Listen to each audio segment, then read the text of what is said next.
നമസ്കാരം. ഗൾസമയം വാർത്തകളിലേക്ക് സ്വാഗതം.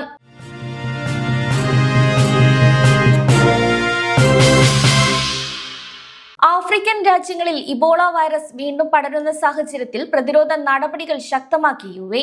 നിലവിലെ സാഹചര്യങ്ങൾ നേരിടാൻ രാജ്യം പൂർണ്ണ സന്നദ്ധമാണെന്ന് ആരോഗ്യ മന്ത്രാലയം ഔദ്യോഗികമായി സ്ഥിരീകരിച്ചു. അന്താരാഷ്ട്ര മാനദണ്ഡങ്ങൾക്കനുസൃതമായി UAEയുടെ ആരോഗ്യ നിരീക്ഷണ നടപടികളും മെഡിക്കൽ തയ്യാറെടുപ്പുകളും അവലോകനം ചെയ്യുന്നുണ്ടെന്ന് NCEMAയും ആരോഗ്യ പ്രതിരോധ മന്ത്രാലയവും അറിയിച്ചു. DRC, ഉഗാണ്ട തുടങ്ങിയ ആഫ്രിക്കൻ രാജ്യങ്ങളിലാണ് ഇപ്പോൾ ഇബോള അതിവേഗം പടരുന്നത്. കോങ്കോയിൽ മാത്രം ഇതിനകം 130-ലധികം ആളുകൾ ഈ രോഗബാധ മൂലം മരണപ്പെട്ടതായാണ് റിപ്പോർട്ടുകൾ വ്യക്തമാക്കുന്നത്. വൈറസ് അതിർത്തി കടന്ന് അയൽ രാജ്യങ്ങളിലേക്ക് വ്യാപിച്ചതോടെ ലോകാരോഗ്യ സംഘടന ഈ രോഗബാധയെ അതീവ ഗുരുതരമായി പ്രഖ്യാപിച്ചിരിക്കുകയാണ്. കഴിഞ്ഞ അരനൂറ്റാണ്ടിനിടയിൽ ആഫ്രിക്കയിൽ 15,000-ലധികം പേരുടെ ജീവനെടുത്ത മാരകമായ രോഗമാണിത്. കൂടാതെ ഗൾഫ് രാജ്യമായ ബഹ്റൈനും ജോർദാനും ചില ആഫ്രിക്കൻ രാജ്യങ്ങളിൽ നിന്നുള്ള യാത്രക്കാർക്ക് താൽക്കാലിക വിലക്കേർപ്പെടുത്തിയിട്ടുണ്ട്. ദക്ഷിണ സുഡാൻ, കോങ്കോ, ഉഗാണ്ട എന്നിവിടങ്ങളിൽ നിന്ന് വരുന്ന വിദേശികൾക്ക് ബഹ്റൈൻ 30 ദിവസത്തെ യാത്രാ വിലക്കാണ് പ്രഖ്യാപിച്ചത്. കൂടാതെ കോങ്കോ, ഉഗാണ്ട രാജ്യങ്ങളിൽ നിന്നുള്ള യാത്രക്കാരുടെ പ്രവേശനം ജോർദാനും താൽക്കാലികമായി നിർത്തിവെച്ചിരിക്കുകയാണ്.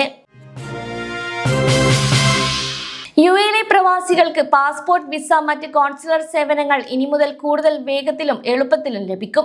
ഇതിനായി UAEയിലുടനീളം 16 പുതിയ ഇന്ത്യൻ കോൺസുലർ സേവന കേന്ദ്രങ്ങൾ നിർമ്മിക്കുന്നതിനുള്ള കരാറിൽ ട്രാവൽ ഗ്രൂപ്പായ അൽഹിന്ദ് ടൂർസ് ആൻഡ് ട്രാവൽസ് ഒപ്പുവെച്ചു. 2011 മുതൽ ഈ സേവനങ്ങൾ നൽകിയിരുന്ന BLS ഇന്റർനാഷണലിൽ നിന്നാണ് അൽഹിന്ദ് ഈ ചുമതല ഔദ്യോഗികമായി ഏറ്റെടുത്തത്. 7 എമിറേറ്റുകളിലുമായി കിടക്കുന്ന ഈ പുതിയ കേന്ദ്രങ്ങൾ 2026 ജൂലൈ 1 മുതൽ പൂർണ്ണതോതിൽ പ്രവർത്തനക്ഷമമാകും. UAEയിലെ ഇന്ത്യക്കാർക്ക് ഉപകാരപ്പെടുന്ന രീതിയിലാണ് ഈ കേന്ദ്രങ്ങൾ സജ്ജമാക്കുന്നത്. പ്രവാസികൾക്ക് താമസ സ്ഥലത്തിന് അടുത്ത് തന്നെ സേവനങ്ങൾ ലഭ്യമാക്കുക എന്ന ലക്ഷ്യത്തോടെയാണ് UAEയിലെ പ്രധാനപ്പെട്ട എല്ലാ നഗരങ്ങളിലും അൽഹിന്ദ് കേന്ദ്രങ്ങൾ തുറക്കുന്നത്. അബുദാബി, ദുബായ്, ഷാർജ ഉൾപ്പെടെയുള്ള 7 എമിറേറ്റുകളിലെയും പുതിയ കേന്ദ്രങ്ങളുടെ കൃത്യമായ ലൊക്കേഷനുകൾ അൽഹിന്ദ് UAE ഓപ്പറേഷൻ സ്ഥിരീകരിച്ചിട്ടുണ്ട്. കൂടാതെ പാസ്പോർട്ട് പുതുക്കൽ, പുതിയ പാസ്പോർട്ടിനായുള്ള അപേക്ഷകൾ, അറ്റസ്റ്റേഷൻ, വിസ സേവനങ്ങൾ എന്നിവയെല്ലാം ഒരു സ്ഥലത്ത് നിന്ന് തന്നെ ലഭ്യമാക്കാൻ ഇതുവഴി സാധിക്കും. UAEയിലെ സ്വകാര്യ മേഖലയിൽ ജോലി ചെയ്യുന്ന പ്രവാസികൾക്ക് ഈ വർഷത്തെ ഈദ് അൽ അദ്ഹ അവധി പ്രഖ്യാപിച്ചു. സ്വകാര്യ മേഖലയിലെ ജീവനക്കാർക്ക് 4 ദിവസത്തെ ശമ്പളത്തോടു കൂടിയ അവധിയാണ് ലഭിക്കുക. 2026 മെയ് 26 ചൊവ്വാഴ്ച മുതൽ മെയ് 29 വെള്ളിയാഴ്ച വരെയാണ് മന്ത്രാലയം പ്രഖ്യാപിച്ചിരിക്കുന്ന ഔദ്യോഗിക അവധി. നേരത്തെ സർക്കാർ ജീവനക്കാരുടെ അവധി മാത്രമാണ് പ്രഖ്യാപിച്ചിരുന്നത്. എന്നാൽ കഴിഞ്ഞ ദിവസമാണ് സ്വകാര്യ മേഖലയ്ക്കും അവധി ഔദ്യോഗികമായി പ്രഖ്യാപിച്ചത്. ശനിയാഴ്ചയും ഞായറാഴ്ചയും അവധി കൂടെ എടുത്താൽ ഇത്തവണ 6 ദിവസത്തെ ഒരു നീണ്ട അവധി ലഭിക്കും. മെയ് 25 തിങ്കളാഴ്ചത്തെ ജോലിക്ക് ശേഷം ചൊവ്വാഴ്ച മുതൽ ആരംഭിക്കുന്ന അവധി കഴിഞ്ഞ് പിന്നീട് മെയ് 31 തിങ്കളാഴ്ച ജോലിയിൽ പ്രവേശിച്ചാൽ മതിയാകും.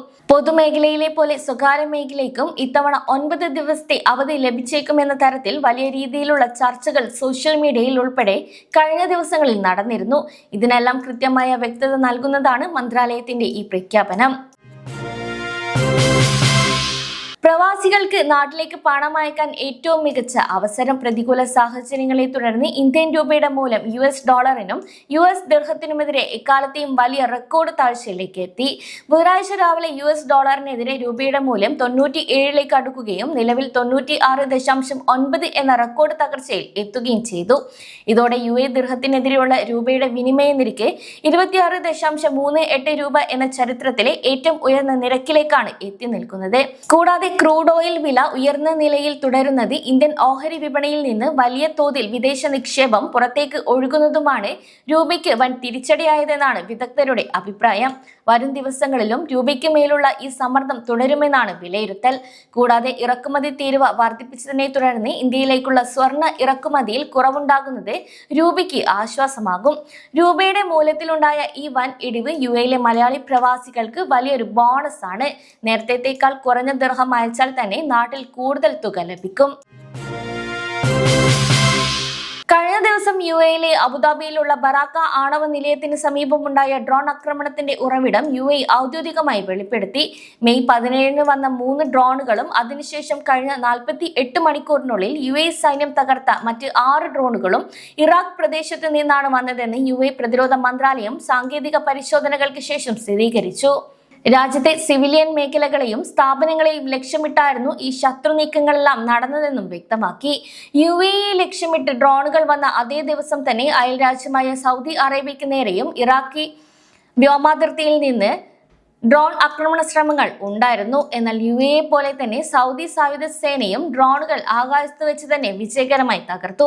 സൗദി അറേബ്യയ്ക്ക് നേരെയുണ്ടായ ഈ നീക്കത്തെ ശക്തമായി അപലപിച്ച UAE സൗദിയോടുള്ള പൂർണ്ണമായ ഐക്യദാർഢ്യവും പ്രഖ്യാപിച്ചിട്ടുണ്ട്.